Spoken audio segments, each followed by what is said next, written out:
नमस्कार, आप सभी का जन टीवी उत्तराखंड में स्वागत है। मैं हूं आपके साथ दीपिका जहांगीर। खबरों की शुरुआत करेंगे, उससे पहले एक नजर हेडलाइंस पर। रावत के स्कूल वाले बयान पर धामी का पलटवार, कहा उन्हें हजम नहीं हो रहा उत्तराखंड का विकास। बयान को बताया कांग्रेस की असल मानसिकता।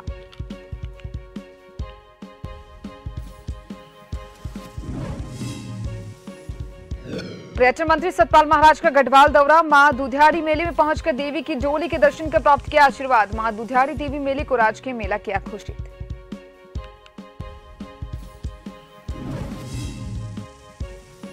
उत्तराखंड में सरकार का बड़ा फैसला, प्रदेश के 61 चिकित्सकों को किया सेवा मुक्त। काफी समय से चल रही थे अनुपस्थित।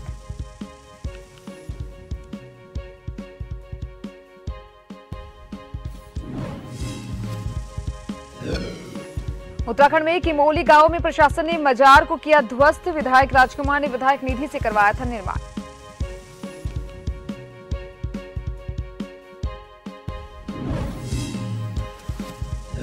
कोटद्वार के नगर निगम में 24 लाख के गबन का मुख्य आरोपी गिरफ्तार। पंकज पर था 10,000 का इनाम घोषित। पार्षद काम्बोज पहले से ही हिरासत में।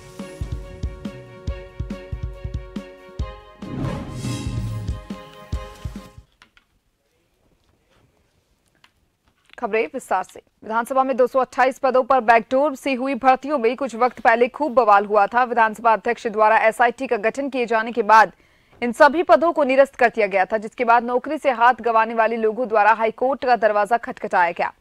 हाईकोर्ट की सिंगल बेंच ने इन नियुक्तियों के पक्ष में फैसला सुनाया, लेकिन डबल बेंच ने एक बार फिर से उन्हें निरस्त कर दिया। जिसके बाद सुप्रीम कोर्ट ने भी हाईकोर्ट के इस फैसले पर एसएलपी दाखिल की, लेकिन सुप्रीम कोर्ट ने भी तदत्र कर्मियों को करारा झटका दिया। इन सभी तदत्र कर्मियों की नियुक्ति 2016 से 2021 के बीच हुई थी। ग्रीष्मकालीन राजधानी गैरसैंण में विभागों में अधिकारियों की तैनाती को लेकर आज तीसरे दिन भी पत्रकारों का धरना जारी रहा। वहीं धरने को अपना समर्थन देने शहीदों के परिजन गैरसैंण धरनास्थल पर पहुंचे। इस दौरान शौर्य चक्र रघुवीर सिंह चौहान के पिता आनंद सिंह चौहान ने कहा कि सरकार ने गैरसैंण को मजाक बना रखा है। राजनीतिक दलों ने आज गैरसैंण को फुटबॉल बनाकर रख दिया है, जो गैरसैंण के मुद्दे को एक दूसरे के पाले में फेंकते हुए नजर आते हैं।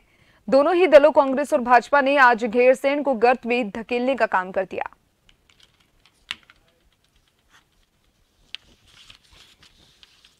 राजधानी के नाम से गैरसैंण नियुक्त किया गया, लेकिन गैरसैंण दुर्भाग्य इतना है कि यहाँ गैरसैंण में राजधानी क्या, यहाँ तो ब्लॉक में न तो कोई कार्यकर्ता है, न तो तहसील में कोई एसडीएम, न तहसीलदार तक।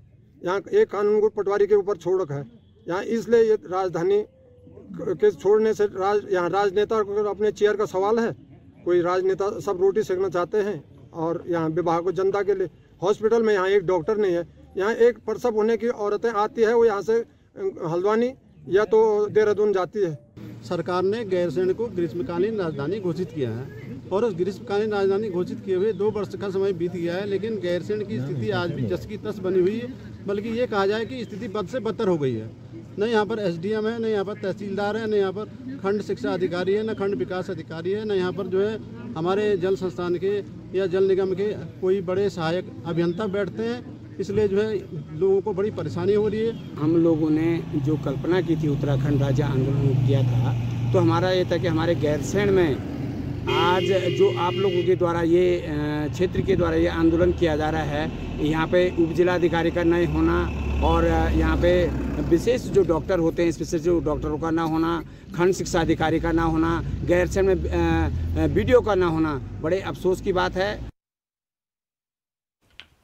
उधम सिंह नगर और कुमाऊं का प्रवेश द्वार जसपुर, जिसकी पहचान सिर्फ अब कूड़े के ढेर है। जगह जगह लगे इन कूड़े के ढेर नहीं ही सिर्फ जसपुर की पहचान बन गए, बल्कि नगर पालिका की सफाई व्यवस्था की पोल भी खोल रहे हैं। जसपुर नगर पालिका शहर में और शहर के बाहर भी कूड़े और गंदगी का अंबार लगा है, लेकिन नगर पालिका प्रशासन का इस ओर कोई ध्यान नहीं। बदलते इस मौसम में जहां डेंगू जैसी बीमारियां भी अपने पैर पसार रही है, तो वहीं इस गंदगी से लोगों को बीमारी का डर सताने लगा। कई बार शिकायतों के बाद भी आखिर नगर पालिका चुप है।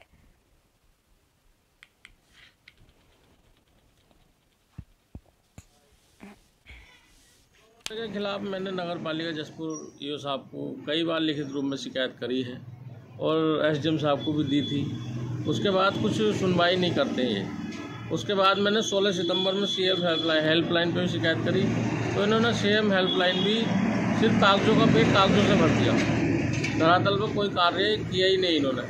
सफाई के नाम पर इन्होंने गलत पैसा निकाला जा रहा है नगर पालिका जसपुर द्वारा, और सफाई के खिलाफ ही ये कुछ नहीं कर रहे हैं, खाली पैसों को दुरुपयोग किया जा रहा है। जो कूड़े की समस्या है उसमें लगातार ही हमारे द्वारा मॉनिटरिंग की जा रही है, और क्योंकि जो ये समस्या काफ़ी गंभीर है, मेरे द्वारा ईओ को भी इसमें तलब किया जाएगा, और मैं खुद ही हमारी डिपार्टमेंट की जो टीम है एक बार मौके पर जाएगी और मौके पर ही इसका निस्तारण करेगी। देखिए, अगर ये बात है क्योंकि लंबे समय बाद मैंने आज ही ज्वाइन कर रखा है, तो उसके बाद जो भी कार्रवाई होगी मैं इसको 2 साल के इंतजार के बाद जब 24 दिसंबर चुनाव की तारीख निश्चित की गई तो छात्रों के बीच खुशहाली का माहौल छा गया। आज चुनाव रैली निकाली गई जिसके चुनाव लड़ रहे प्रत्याशी ने अपनी बात रखी, और अगर यह विजय होते हैं तो छात्रगण कल्याण के लिए भविष्य में क्या योजना लाएंगे उनके द्वारा संचालित किया गया। कॉलेज के छात्र छात्राओं से बातचीत के दौरान पता चला कि कॉलेज में बहुत सारी दिक्कतें परेशानी का उनको सामना करना पड़ रहा है, जैसे कॉलेज में शिक्षकों की कमी, कक्षा का सही समय निश्चित न होना, शौचालयों की दुर्दशा, खेल सुविधाएं अच्छी ना होना इत्यादि।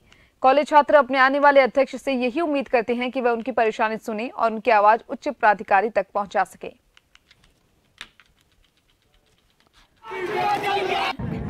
ऐसा अध्यक्ष जो सर्वोपरि लड़कियों छात्राओं के बारे में सोचे। अभी कॉलेज में छात्राओं की सबसे मुख्य समस्या क्या है? कॉमन रूम नहीं है।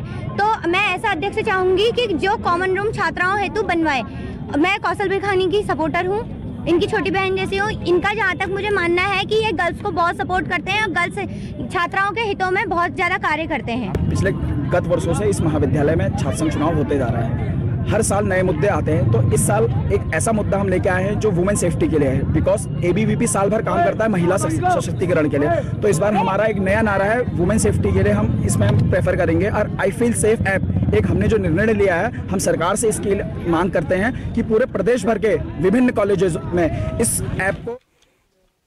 रुड़की बुग्गावाला थाना क्षेत्र के अमानतगढ़ से डंपर चोरी के मामले में पुलिस ने 36 घंटे के भीतर चोरी किया हुआ वाहन और एक आरोपी को गिरफ्तार करने में कामयाबी हासिल की। दरअसल डंपर मालिक इकरम ज्योति सिंह पुत्र पृथ्वीपाल निवासी शिव विहार कॉलोनी सहारनपुर ने बुग्गावाला थाना पुलिस को तहरीर देकर डंपर चोरी होने की शिकायत दर्ज कराई थी। पुलिस ने तहरीर के आधार पर अज्ञात में मुकदमा दर्ज करते हुए जांच शुरू की तो पता चला कि डंपर में लगे जीपीएस सिस्टम को ब्लॉक किया गया है और फास्टैग हटा दिए गए, जिसके चलते ये मामला बेहद पेचीदा हो गया। घटना के खुलासे के लिए एसएसपी हरिद्वार अजय सिंह ने विभिन्न टीमों का गठन किया। रुड़की सिविल लाइन कोतवाली में मामले का खुलासा करते हुए एसपी देहात स्वप्न किशोर सिंह ने बताया, पुलिस टीम ने 36 घंटे के भीतर चोरी हुआ डंपर और एक आरोपी को गिरफ्तार किया, जिसे न्यायालय के समक्ष पेश करते हुए जेल भेजा जा रहा है। बाकी फरार अन्य आरोपियों की तलाश जारी है।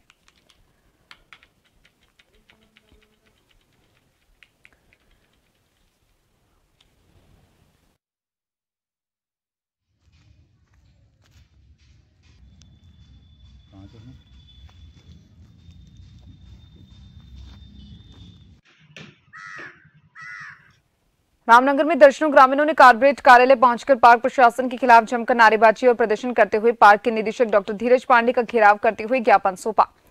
आक्रोशित ग्रामीणों ने कहा कि पार्क प्रशासन द्वारा पूर्व में मुख्यमंत्री की घोषणा के तहत कॉर्पोरेट पार्क का गर्जिया का नया जोन खोला था और इसका संचालन भी गर्जिया से ही शुरू किया गया था, लेकिन कुछ माह पूर्व पार्क प्रशासन ने इस गेट का संचालन गर्जिया से बंद करते हुए रिंगोड़ा से शुरू कर दिया, जब से ग्रामीण इसका विरोध कर रहे हैं।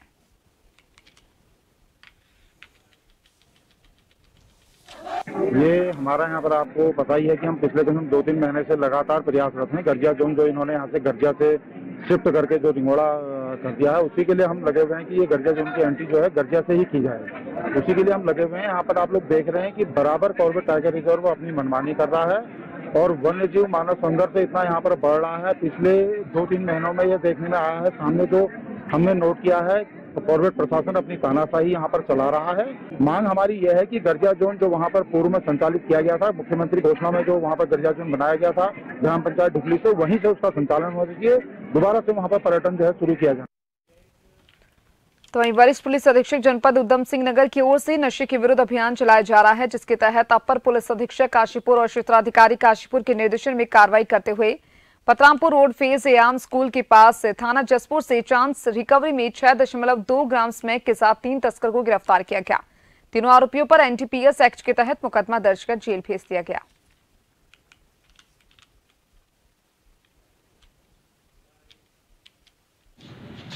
क्षेत्र में लगातार नशे की शिकायतें काफ़ी प्राप्त हो रही थी। इसके मद्देनज़र श्रीमान वरिष्ठ पुलिस अधीक्षक महोदय जनपद उधम सिंह नगर द्वारा लगातार आदेश निर्देश देकर टीमें गठित की गई, जिसके अनुपालन में जसपुर पुलिस द्वारा प्रभारी निरीक्षक कोतवाली जसपुर के नेतृत्व में टीम गठित कर गश्त के दौरान चांस रिकवरी में पतरामपुर रोड फैजाम स्कूल के पास से 3 लोगों को स्मैक तस्करी करते हुए गिरफ्तार किया गया। रामनगर प्रशासन ने धनगढ़ी क्षेत्र के किलोमीटर दूरी तक धारा 144 लागू करने की कार्रवाई की, जिसमें कोसी रेंज, सर्पतुली रेंज और धनगढ़ी क्षेत्र शामिल है। वहीं बाघ के खतरे की कम होने तक धारा 144 जारी रहेगी। बता दें, विगत जून माह से अब तक धनगढ़ी क्षेत्र में बाघ द्वारा 5 से अधिक घटनाओं को अंजाम दिया जा चुका है, जिसमें 4 से ज्यादा लोग अपनी जान गंवा चुके हैं।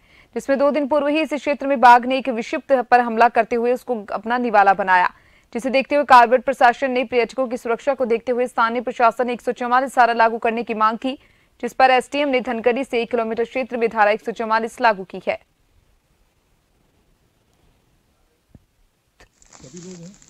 नहीं, जैसे कि आपको पता है, धनगढ़ी से लेके जो मोहान तक का एरिया, वहाँ पे जो है पिछले अभी 12 तारीख को भी एक बाघ के द्वारा एक व्यक्ति की मृत्यु हो गई। तो वहाँ पे जो है कॉर्पोरेट प्रशासन द्वारा हमसे रिक्वेस्ट किया गया कि वहाँ पे चूंकि बाघ का आवागमन जारी है और उसको जब तक पकड़ा नहीं जाता तब तक के लिए वहाँ पे जो है गेट के बाहर जो है 144 धारा लगा दी जाए, ताकि ज्यादा लोग जो है वहाँ पे एकत्रित ना हो। खबर लगातार जारी है, जल्द लौटेंगे ब्रेक के बाद।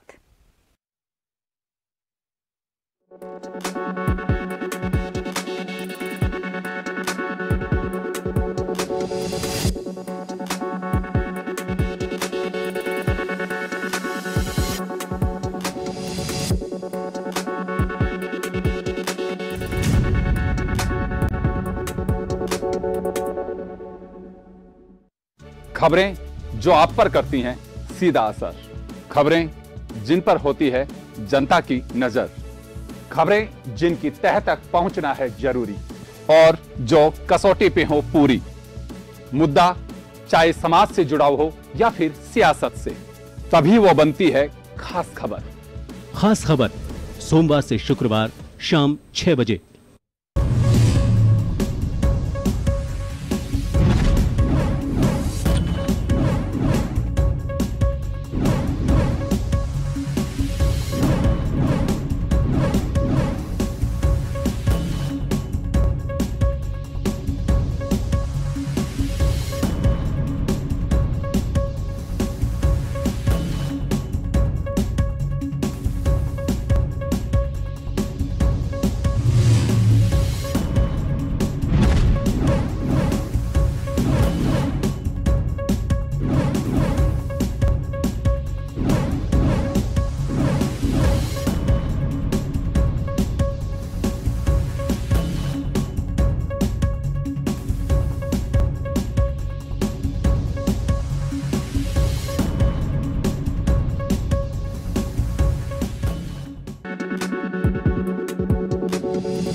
ब्रेक के बाद एक बार फिर से आप सभी का स्वागत है। लक्सर के बसेड़ी गांव के राजकीय प्राथमिक विद्यालय में निःशुल्क जिला स्तरीय आयुष चिकित्सा और जागरूकता शिविर का आयोजन किया गया।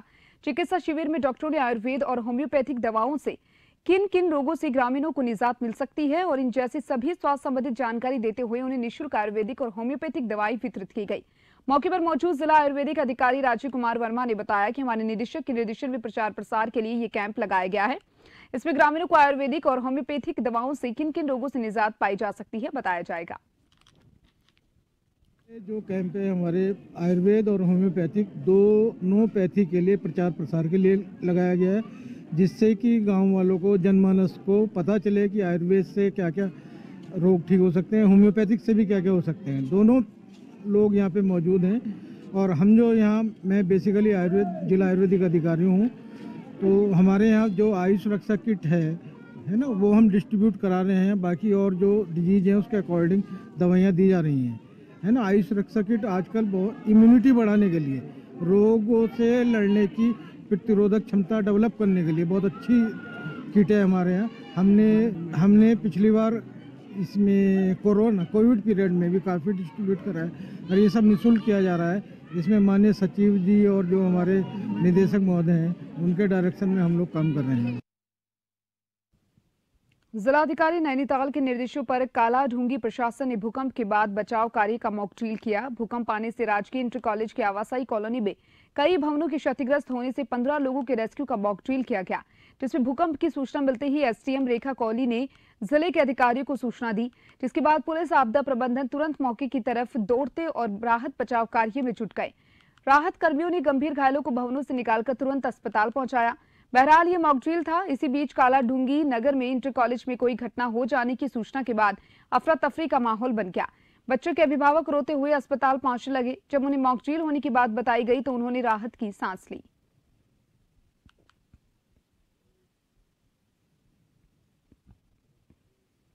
कोटद्वार में भारत तिब्बत सहयोग मंच द्वारा चीन के राष्ट्रपति का पुतला दहन किया गया। चीनी सैनिकों ने भारत की भूमि पर घुसपैठ करने से आक्रोशित होकर पुतला फूंका। बता दें कि 9 दिसंबर को भारत की तवांग सीमा में चीन की दुष्ट सेना ने भारत की पावन भूमि पर घुसपैठ करने का जो प्रयास किया था उसे पूरी मुस्तैदी के साथ भारतीय सेना ने पूरी ताकत से विफल कर दिया है। इस पर भारत तिब्बत सहयोग मंच के प्रदेश महामंत्री ने तीखी प्रतिक्रिया देते हुए कहा कि चीन अपने बुरे इरादों से बाज नहीं आने वाला है। चीन 10 कदम आगे बढ़कर 6 कदम पीछे जाने वाली नीति पर कायम है और उसी नीति को समय समय पर अंजाम देता है।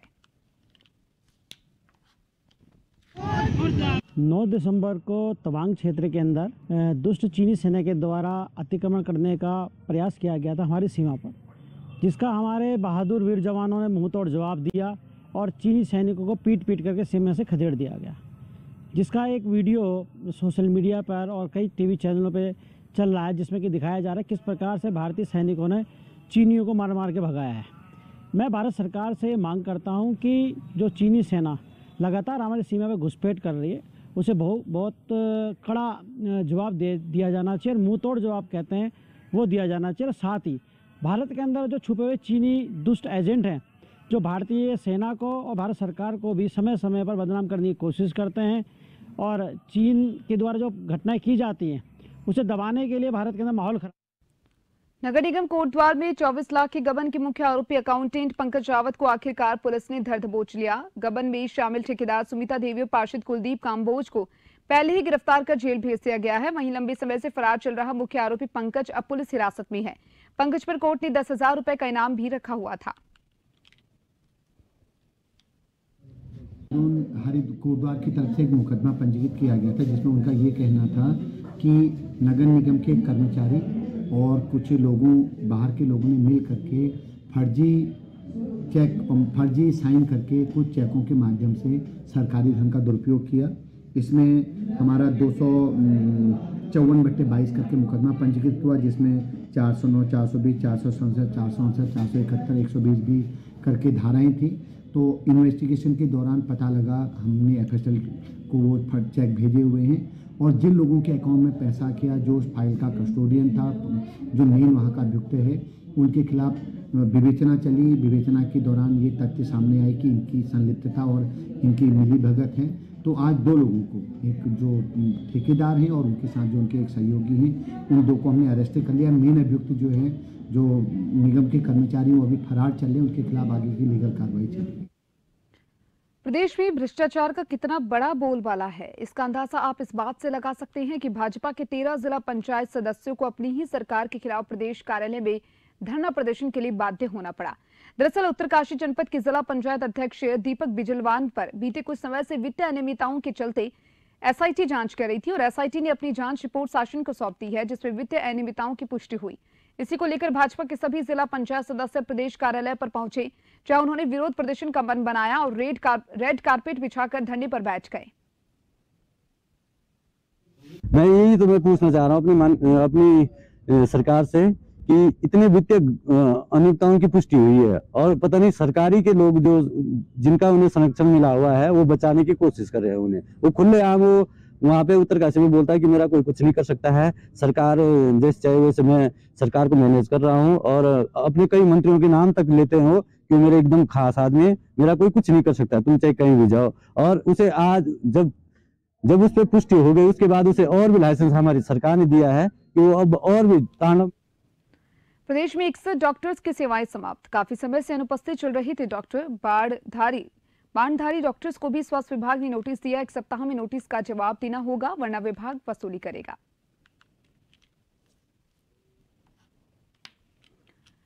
जिले पौड़ी के कालजी खाल विकासखंड के किमोली गांव के जंगलों के बीच बनी मजार को जिला प्रशासन पौड़ी ने ध्वस्त कर दिया है और इस मजार के लिए पौड़ी विधायक राजकुमार पौड़ी द्वारा विधायक निधि से 2 लाख रुपए टिन शेड निर्माण के लिए जारी किए गए थे। इसके बाद से ही विश्व हिंदू संगठन ने विधायक के खिलाफ आवाज बुलंद की। मामला उग्र न हो, इसको देखते हुए भी जिला प्रशासन पौड़ी द्वारा जेसीबी के माध्यम से मजार की ध्वस्तीकरण का काम पूरा कर दिया गया। इस पूरे मामले में पौड़ी विधायक राजकुमार पौड़ी ने कहा कि उनके द्वारा मजार के लिए नहीं बल्कि मजार के ऊपर टिन शेड निर्माण के लिए विधायक निधि से 2 लाख रुपए दिए गए थे। उन्होंने कहा कि जो भी प्रस्ताव उनके पास विकास से संबंधित पहुंचते हैं उनको प्राथमिकता से पूरा करने का काम उनके द्वारा किया जा रहा है। हालांकि विधायक ने यह भी कहा कि हिंदुओं की आस्था के कारण उनके द्वारा विधायक निधि से बाजार के टिन शेड के लिए 2 लाख निर्माण के लिए लिए गए थे। पहली बात तो मैं ये कहना चाहूँगा कि मजार के लिए कोई पैसा नहीं दिया था निर्माण करने के लिए, ये केवल मैंने टिन शेड बनाने के लिए पैसा दिया था, वो भी हिंदुओं की आस्था के कारण मैंने पैसा दिया, क्योंकि वहाँ पर जो है मुसलमान तो कोई है नहीं। अगर कोई किसी ने मजार बनाई है तो वो मेरे संज्ञान में नहीं था, लेकिन ये था कि मड़धार जगह का नाम है और वहाँ पर टिन शेड बनाने की बात आई थी। तो हमारे मंडल अध्यक्ष के द्वारा जो प्रस्ताव मेरे पास आया उसमें मैंने विधायक निधि रिलीज की है और वो कार्य हुआ नहीं था। ये जो है बात का बतंगड़ बनाने वाली बात है कि मजार के लिए पैसा दिया है। अभी क्या कुछ अवैध जो कंस्ट्रक्शन है ये नहीं होना चाहिए, और वैसे भी आपको पता है कि यहाँ बड़ा कंजेशन है और ट्रैफिक जैम लग जाते हैं, तो उसके निराकरण के लिए और मैं चाहता हूँ कि भावी योजना यहाँ पर एक रिंग रोड बनाया जाए, जिससे कि पौड़ी जिले को, पौड़ी टाउन को छोड़ते हुए आप पेरिफेरी से निकल जाएं, तो एक ग्रेटर रिंग रोड की हम लोग यहाँ योजना बनाएंगे, जिससे कि आबादी भी कंटेन हो जाए और यहाँ पर जो है लोगों को सुविधा भी हो और शहर के अंदर कंजेशन ना हो। तो उसके लिए आगे भावी योजना हम लोग बनाएंगे। आम आदमी पार्टी के प्रदेश संगठन समन्वयक जोत सिंह बिष्ट ने एक बार फिर राज्य सरकार पर निशाना साधते हुए कहा कि सरकार के दबाव में एसआईटी अंकिता भंडारी हत्याकांड में देरी करने का काम कर रही है। आप नेता ने कहा कि दिल्ली सरकार ने जिस प्रकार से श्रद्धा हत्याकांड में तेजी से काम किया, उसी रफ्तार से उत्तराखंड सरकार काम नहीं कर पा रही है, बल्कि यहां पर न्याय की गुहार लगा रही पीड़ित परिवार को न्याय नहीं मिल पा रहा। आप नेता ने कहा कि आरोपी बेटा जेल में है और उसके पिता उसको बचाने के लिए सरकार से सांठगांठ कर रहे हैं।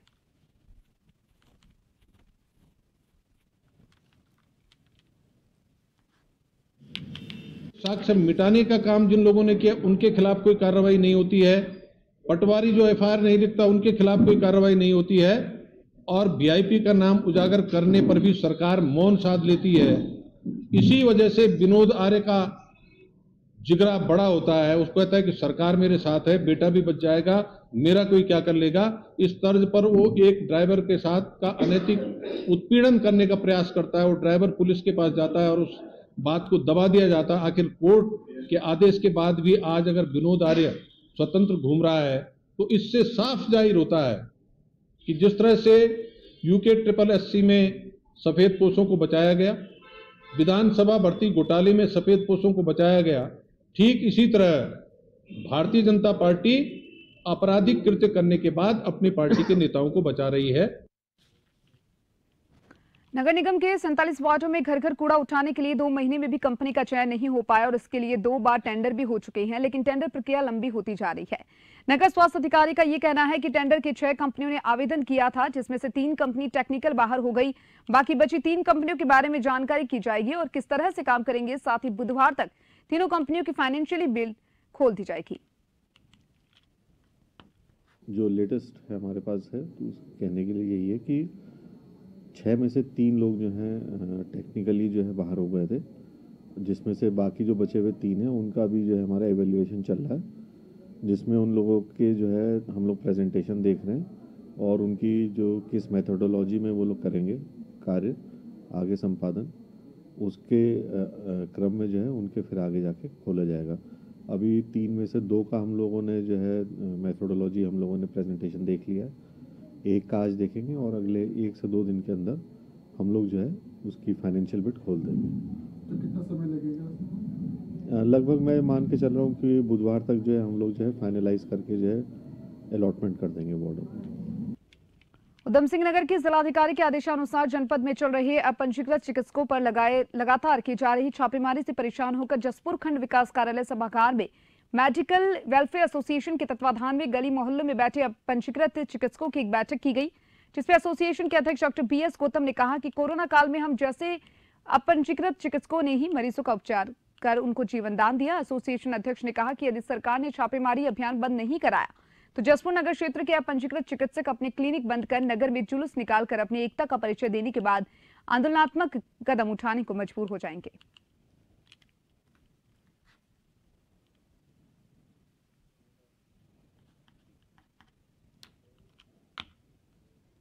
और इन सभी खबरों के साथ फिलहाल के लिए जन टीवी उत्तराखंड में इतना ही। मुझे दीजिए इजाजत। नमस्कार।